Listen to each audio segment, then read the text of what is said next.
वालेकुम। नवीद लगा रही आपकी खिदमत में हाजिर है अलनूर गोट फार्म की तरफ से। आज का जो हमारा टॉपिक है, बकरियों में आजकल जानलेवा बीमारी आई हुई है, उसका इलाज। ऐसी बीमारी जो बकरियों को मौत के मुंह तक ले जाती है, और इस दौरान हमारी जो हामला बकरियां होती हैं, सबसे बड़ा मसला उनको पेश आ रहा है। इस टॉपिक को हमने आज क्लियर करना है। इसमें कौन से इंजेक्शन लगाए जाते हैं, और कुछ इंजेक्शन ऐसे होते हैं जो इस बीमारी से निजात पाने के लिए लगाते हैं, बकरी अबार्शन कर देती है। तो इसको आज डिस्कस करते हैं कंप्लीट, मुकम्मल। एज आ फार्मर, एज आ डॉक्टर नहीं, ना ही मैं डॉक्टर हूँ, मैं फार्मर हूँ। फार्मर की कोशिश यही होती है कि उसका जानवर भी ज़ाय ना हो, उसके पेट में पलने वाले बच्चे भी ज़ाय ना हो। तो इसमें ख़ास तौर के ऊपर आजकल एक और बहुत बड़ा मसला आया हुआ है गोट रखने वालों को, बकरियां रखने वालों को। वो मसला ये है कि चोर बहुत एक्टिव हो गए हैं हमारे इलाके में। दिन रात उन्होंने एक कर रखा है, कोई डर खौफ नहीं। तो आप भी जागें, अपनी बकरियों का ख्याल रखें, जो कि हमारा बहुत बड़ा सरमाया है। हम भी कोशिश कर रहे हैं कि हमारा नुकसान ना हो। थोड़ा सा हुआ है, अल्लाह ताला की ज़ात करम करेगी, इंशाल्लाह वो भी रिकवर हो जाएगा। तो आपके इलाके में क्या सूरत हाल है, कमेंट में आपने बताना है। ऐसी बकरियां जो हामला हैं, इस दौरान बीमारी है मुंह खुर की, उनका क्या इलाज किया जाए। एक होता है मुंह खुर, जो मुंह बकरियों का बिल्कुल पक जाता है, रेशा बहता रहता है, ज़ख़म हो जाते हैं। उसके बाद हमारे पास क्या ट्रीटमेंट करना चाहिए हामला बकरियों का। अगर दूसरी होती है मुंह खुर, मुंह पक जाता है, छाले हो जाते हैं। उसके बाद दूसरा मसला आता है कि इनके जो खुर होते हैं, मुंह खुर इसलिए बोलते हैं, या मुंह सड़ी भी बोलते हैं। तो खुर में जो आता है, इनके जो हमारे पास खुर होते हैं, बकरियों के पाँव होते हैं, तो वो भी सोजिश की शक्ल इख्तियार कर जाते हैं। अब क्लियर करना है कि अगर पाँव में सोजिश है, बकरी को बुखार है, पेन है, इसका अलग इलाज है। अगर मुंह के ऊपर दाने बने हुए हैं, मुंह के ऊपर जख्म है, इसका अलग से इलाज है। तो मेरे दोस्तों, लायानी मिस्टेक थोड़ी सी भी आपका बहुत बड़ा जानवर ज़ाय कर देती है। ये मेरी बकरी है, इसका जो हमने ट्रीटमेंट किया है, अल्हम्दुलिल्लाह आज अल्लाह पाक के फजलो करम से ये 100 में से 98% रिकवर हो चुकी है। हामला भी है, मुंह खुर की भी बीमारी आई है। ये मैं दिखा देता हूँ, इसके पाँव आप देखें। कैमरामैन कोशिश करेगा नज़दीक से दिखाने की, ताकि आपको अच्छे तरीके से नज़र आ जाए। तो एक डेली हमारा नया कैमरामैन होता है। ये देखो, थोड़ी सी सोजिश है, बीमारी आ जाती है फार्म में, ये नहीं है कि नहीं आती। तो इसका अलग इलाज है। अगर मुंह पक जाता है, बकरी खाना पीना कम कर जाती है, इसका अलग है। अब क्लियर करना है कि अगर आपकी बकरी का मुंह पक गया है, या खुर के पक गए हैं, खुर के ऊपर जख्म हो गया है। देखें, सबसे पहले जब बकरी का मुंह पक जाता है, उस वक्त कोई इंजेक्शन नहीं लगाना, चाहे बुखार है या बकरी खाना पीना कम कर दी। उसके बाद अगर खुर उनके पक गए हैं बकरियों के, फिर भी आपने कोई इंजेक्शन नहीं लगाना। अगर बुखार भी है, 2-3 सिरप हैं और 2-3 एल हैं। सिरप ऐसी बकरियां जिनके मुंह पक जाते हैं, उनको पिलाए जाते हैं, साथ बुखार हो, पेन हो। उसके बाद ऐसी बकरियां जिनके खुर पक जाते हैं, खाना पीना कम नहीं करती, या खाना पीना भी कम कर जाती हैं, बुखार आ जाता है, उनके लिए एल बनाए जाते हैं स्पेशल। तो बढ़ते हैं अपने टॉपिक की तरफ, अगर मुंह पक गया है, बकरी है भी हामला, इस दौरान हमारे पास 2 सिरप आते हैं। बुखार का टेम्परेचर 103 है, 4 है, चाहे 106 है।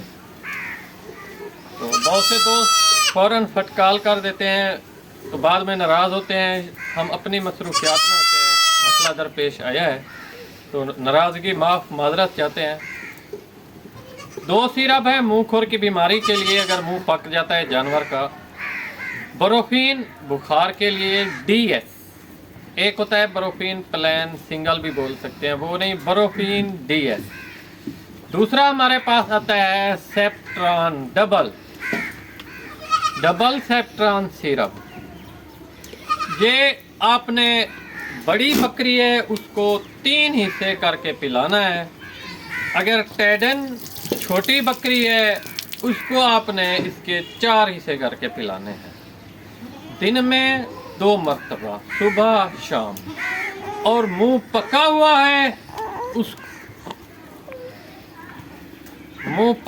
है, उसके बाद आपने इनके मुंह के ऊपर ग्लिसरीन हल्दी मिक्स करके लगा सकते हैं। और इसके बाद बाज़ औक़ात शहद का भी इस्तेमाल किया जाता है, शहद और हल्दी मिक्स करके। तीसरा जो हमारे पास फार्मूला आता है मेरे भाइयों, वो कोई भी इंजन से निकला हुआ मोबाइल, वो आपके मोटरसाइकिल बाइक का भी हो सकता है, बीको का भी हो सकता है, जो भी चीज़ आपके पास अवेल हो, गाड़ी है बड़ी, जो भी चीज़ है इवन, ये आप उस जगह के ऊपर लगाएंगे। एल और मोबाइल का इस्तेमाल मुंह के अंदर वाले छालों में, ज़ख्मों में नहीं करना। ये देख ले, प्रैक्टिकली बता रहा हूँ मैं। मुंह के बाहर है, होंठों के ऊपर है, नाक के ऊपर है, इस्तेमाल एल का कर सकते हैं, जो एल गाड़ी का निकला हुआ। ये हुआ क्लियर। अब बात आती है खुर पक जाते हैं या बकरियों के खुर खराब हो गए हैं, रेशा बह रहा है। एक तो सबसे पहले जानवर को आपने खुश्क जगह मुहैया करनी है, ठीक है। इलाज से बेहतर एहतियात भी होता है। इसके बाद फिर कोशिश करें रेत हो, रेत नहीं तो खुश्क जगह हो, ठीक है। इसके बाद हमारे पास 3-4 एल आते हैं, और वही ब्रोफीन डबल सेप्ट्रॉन, वो भी आपने बकरी को पिलानी है। अब बात यह है कि खुर उसके पक गए, इसके ऊपर कौन सा इस्तेमाल करें एल। नंबर 1 के ऊपर हमारे पास मट्टी का तेल, नंबर 2 के ऊपर डीजल, नंबर 3 के ऊपर पेट्रोल, नंबर 4 के ऊपर तारपीन का तेल। ये हमने कितनी मिकदार लेनी है आप देखें। अगर आपके जानवर को ज़्यादा मसला है तो आप इस तरह करें, 50 रुपए का ले लें मट्टी का तेल, 50 रुपए का पेट्रोल, 50 रुपए का डीजल, और जो तारपीन का तेल होता है वो 150 रुपए की इतनी सी शीशी मिलती है, तकरीबन होती है 10 या आई थिंक कोई 10-15 ml की होती है शीशी की। वो आपने उसमें मिक्स कर देना है। उसी इफेक्टेड जो खुर, उनका मुतासरा खुर है, उनके ऊपर आपने अप्लाई करना है। ये चारों एल आपने मिक्स करने हैं, अप्लाई करना है, तो इंशाल्लाह बहुत जल्द वो खुश्क हो जाएंगे ज़ख़म, आहिस्ता आहिस्ता आपकी बकरी कवर हो जाएगी। बाकी इंजेक्शन कोई नहीं लगाना इस दौरान, कतन ना ही लगाने की ज़रूरत है। अगर आप इंजेक्शन लगाते हैं तो फिर आपका जानवर ज़ाय हो जाए, फिर हमारी कोई श्योरिटी नहीं, कोई ज़िम्मेदारी नहीं, क्योंकि जब बकरी हामला होती है उसे कोई भी ऐसा इंजेक्शन नहीं लगाया जाता जो स्टीरॉइड हो। और आई थिंक कि मेरे ख्याल से बहुत से ऐसे इंजेक्शन हैं जिनका मैं जिक्र करता चलूँ तो वीडियो की लेंथ भी काफ़ी हो जाएगी, जो सारे के सारे स्टीरॉइड होते हैं। टैबलेट भी नहीं खिलानी पड़ती हामला बकरी को, अगर मजबूरी है तो खिला सकते हैं, इतनी इवन के नॉर्मल उसकी डोज रखी जाए, बहुत हैवी ना हो, डबल जिस तरह होती हैं। खैर, तो ये टॉपिक हुआ आज का क्लियर। जितने भी दोस्तों का मसला आया है तो हमारी वीडियो का मकसद भी यही होता है, एज आ फार्मर, मैं डॉक्टर नहीं हूँ। बहुत से दोस्त कहते हैं डॉक्टर साहब, मैं फार्मर हूँ। मेरी प्रैक्टिकल लाइफ से जो गुजरता है मैं आप तक शेयर करता हूँ। गाय बगाए लेट हो जाती है, वीडियो आप तक नहीं पहुँचती, तो जो ज़िंदगी की मसरूफियात है वो बहुत ज़्यादा है, टाइम बहुत कुछ शार्ट है, इतना शार्ट है कि बड़ा ही माकूल मुनासिब, बहुत ही कीमती टाइम निकाल के आपको टाइम देते हैं। हमारी कोशिश यही चली आ रही है, सन 2012 से हमने भी धक्के खाए थे, आज 25 है, तो क्या धक्के खाए थे कि गोट फार्मिंग में पता नहीं। खुराक यही ड्राई मैटर रखते हैं, कुछ अल्फा है। तो इंशाल्लाह नेक्स्ट वीडियो में मुलाकात होगी। दुआ में याद रखें। फी अमान अल्लाह।